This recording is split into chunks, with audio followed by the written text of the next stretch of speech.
আসসালামু আলাইকুম ভিউয়ার্স, আপনারা সবাই কেমন আছেন? আশা করছি সবাই অনেক অনেক ভালো আছেন। তো আজকের ভিডিও হচ্ছে কবুতরের বাচ্চাকে আপনি কিভাবে সুস্থ রাখতে পারেন। তো সেই বিষয়টা নিয়ে এখন আমি আলোচনা করতে চলছি। আজকের ভিডিওটা হচ্ছে কবুতরের সুস্থ সবল বাচ্চা উৎপাদন করবেন কিভাবে। আমাদের অনেকেরই কবুতরের বাচ্চা দেখা যায় যে সুস্থ সবল উৎপাদন করতে পারি না এবং অনেক সমস্যা হয়। সো কিভাবে আপনি আপনার কবুতরের বাচ্চা সুস্থ সবল উৎপাদন করতে পারবেন। সো আমি বেছে বেছে 5টি নিয়ম বের করেছি। এই 5টি নিয়ম যদি আপনি মেনে চলেন তাহলে আপনার কবুতরের বাচ্চা কখনোই অসুস্থ হবে না, সুস্থ সবল এবং ভালো বাচ্চা পাবেন। সো জানতে হলে পুরো ভিডিওটা দেখুন। ভিডিওটা টেনে দেখলে আপনি কিছুই বুঝতে পারবেন না। ভিডিওটা একেবারে ছোট, 2 থেকে 3 মিনিটের। চলুন শুরু করা যাক। যারা এখনো চ্যানেল সাবস্ক্রাইব করতে পারেনি, দেখুন ভিডিও নিচে লাল রঙের একটা সাবস্ক্রাইব বাটন রয়েছে, সেখানে ক্লিক করে চ্যানেলটাকে সাবস্ক্রাইব করে ফেলুন পরবর্তী ভিডিও নোটিশ পাওয়ার জন্য। সুস্থ সবল বাচ্চা পেতে হলে আপনার সর্বপ্রথম যেটা করতে হবে, বাচ্চা ফোটার 3 থেকে 4 দিন পর পানির সাথে ভিটামিন এবং ক্যালসিয়াম দিতে হবে। এতে করে দেখা যাবে যে আপনার কবুতরের শরীরে কোনো রোগ ভাইরাসই হবে না। কবুতরের শরীরে বাচ্চা থাকা অবস্থায় মোট বেশিরভাগ ভাইরাস হয়। ভাইরাসের মূল কারণ হচ্ছে যে ভিটামিনের অভাব। ভিটামিনের অভাব থাকলে এমনিতেই কবুতরের শরীরে অনেক ভাইরাস জন্ম নিতে পারে। এজন্য কবুতরের বাচ্চা ফোটার 3 থেকে 4 দিন পর পানির সাথে ভিটামিন এবং ক্যালসিয়াম দেওয়া। এতে করে যখন মা বাবা যখন দেখা যাবে যে কবুতরগুলো পানি খাবে এবং পানির সাথে যখন বাচ্চাদেরকে খাওয়াতে যাবে, তখন ভিটামিন এবং ক্যালসিয়ামগুলো পেয়ে যাবে বাচ্চাগুলো। সো এই বিষয়টা আপনারা খেয়াল করবেন।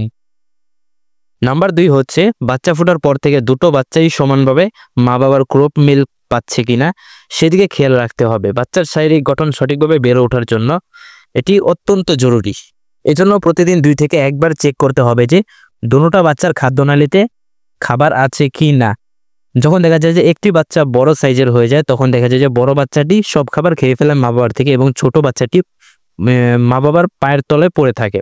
এরপর দেখা যায় ছোট বাচ্চারা মারাও যেতে পারে। এজন্য যখন দেখবেন যে আপনার কবুতরের বাচ্চাগুলো একটা সমান, একটা ছোট একটা বড়, সো তখন দেখা যায় যে বড় বাচ্চাটা সব খাবারই খেয়ে ফেলবে। এজন্য 1 থেকে 2 ঘন্টার জন্য যখন দেখবেন যে বড় বাচ্চাটার পেটে খাবার আছে, সো তখন বড় বাচ্চাটাকে আলাদা একটি ভালো স্থানে রেখে দিবেন এবং তখন দেখা যাবে যে ছোট বাচ্চাটাকে মা বাবা খাওয়াবে।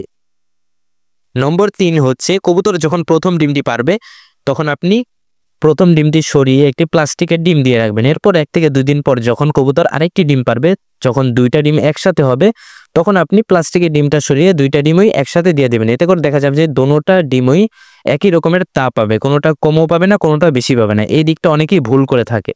এজন্য প্রথম ডিমটি পারার পর একটি প্লাস্টিকের ডিম দিয়ে রাখা অত্যন্ত জরুরি। এতে করে দেখা যাবে যে কবুতরের বাচ্চা দোনোটাই একই দিনে ফুটবে এবং বাচ্চা দোনোটাই সমান হওয়ার সম্ভাবনাটাই অনেকটা বেশি। এরপর দেখা যাবে যে কবুতরের বাচ্চা দোনোটাই সমানভাবে ক্রপ মিল পেয়ে যাবে। নম্বর 4, যে নিয়মটা না পালন করলেই নয়। কবুতরের বাচ্চা যখন একটু বড় হবে, তখন আপনি প্রতিদিন 2 থেকে 3 ঘন্টা রোদে রাখবেন।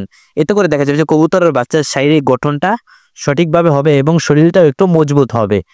এ সময় একটু খেয়াল রাখতে হবে যে কাক বা বাজ পাখি থেকে একটু সাবধানে রাখতে হবে বা চিল থেকেও সাবধানে রাখতে হবে। এই জন্য আপনি খাঁচার মধ্যে রাখবেন, নাহলে দেখা যাবে যে কাক বা বাজ পাখি এসে আপনার বাচ্চাটাকে খেয়ে ফেলতে পারে। এই দিকটা খেয়াল রাখবেন এবং প্রতিদিন 2 থেকে 3 ঘন্টা কবুতরের বাচ্চাগুলোকে রোদে রাখবেন যখন কবুতরের বাচ্চাগুলো একটু বড় হয়ে যাবে।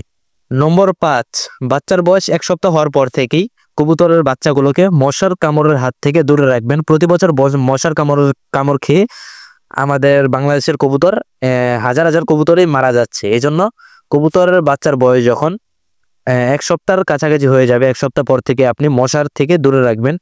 এজন্য আপনি যেটা করতে পারেন, রাতে খাঁচার চারপাশে মশারি টানিয়ে দিতে পারেন। এই ছিল মোটামুটি ভিডিওটা যদি আপনাদের কোনো কাজ আসে তাহলে প্লিজ ভিডিওটা লাইক দিন। আর পরবর্তী ভিডিওগুলো যদি মিস না করতে চান, দেখুন ভিডিও নিচে একটা লাল রঙের সাবস্ক্রাইব বাটন রয়েছে, সেখানে ক্লিক করে চ্যানেলটাকে সাবস্ক্রাইব করে ফেলুন।